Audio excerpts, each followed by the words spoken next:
Zakir Bhai, I have a very simple question. Your name? Professor Devre, I have not studied any religion.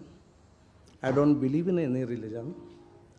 My simple question is, do you believe that there are different religions and there have to be different religions?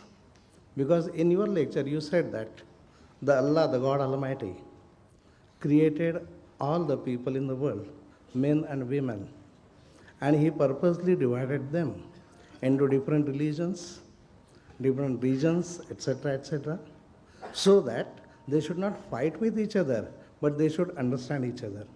Will you kindly explain to me the purpose of the crusades?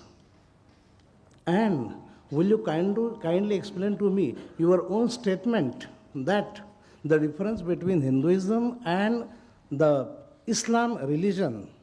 You said that it is Hinduism and it is Islam religion. You never said that Hinduism is a religion.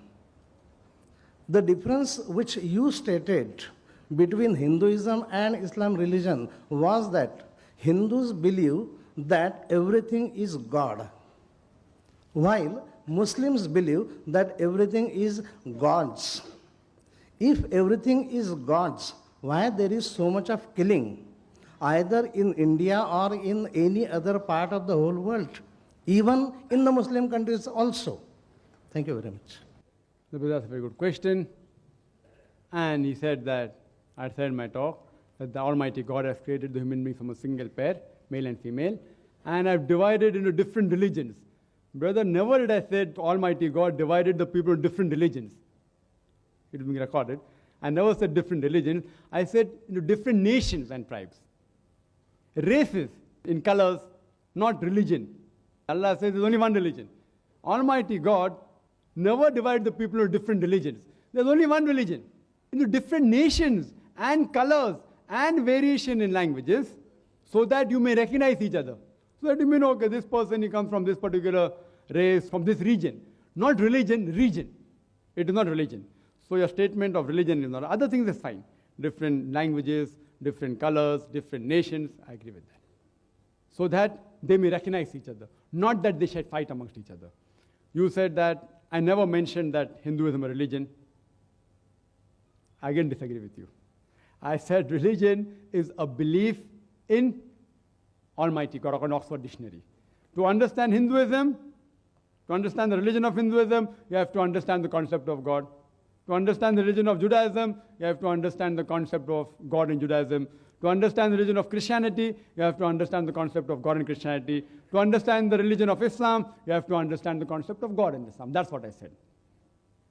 Regarding differences, who has created? Not Almighty God. Allah clearly says in Surah Anam, chapter 6, verse 159, anyone who breaks the religion into sects, Allah has nothing to do with him. You cannot divide the religion. Anyone who divides is in the wrong. You asked me, why are people killing each other? You have to ask them. Suppose, as a teacher, you tell the people, don't copy, and yet they copy. Who's to blame, the teacher or the student? The student. Here, Almighty God has given a free will to the human beings, that you can do what you want. I've given you guidance. The last and final guidance, the last and final revelation is the glorious Quran. The do's and don'ts is mentioned here. And Allah says, and I mentioned in my talk in Surah Ma'idah, chapter 5, verse 32, if anyone kills a human being, whether it be a Muslim or non-Muslim, whether it be Hindu, Jew, Christian, Sikh, anyone, unless it be for murder or for spreading mischief in the land, it is as though he has killed the whole of human race. If he saves any human being, it is as though he has saved the whole of humanity. So God Almighty doesn't like people killing each other. But if human beings don't want to follow, who's to blame? The human beings. So this world, the Quran says in Surah Mulk, chapter 16, verse number 2, that this world, Allah has created death and life to test which of you is good in deeds. Allah has created death and life to test which of you is good in deeds. Allah doesn't interfere. If He wants, He can. The Quran says if Allah wanted, He could have made all the people believe. But then where's the test? If the teacher wants, he can easily pass all those students irrespective of whether they fail. Teacher can, but that will be biased. Then where's the free will of the student? If they're undergoing a test, and if someone doesn't give a right answer, yet the teacher passes, then A person who has studied hard will object that I clocked so much for the examination. This person is copying and is cheating. He writes the wrong answer and you pass him.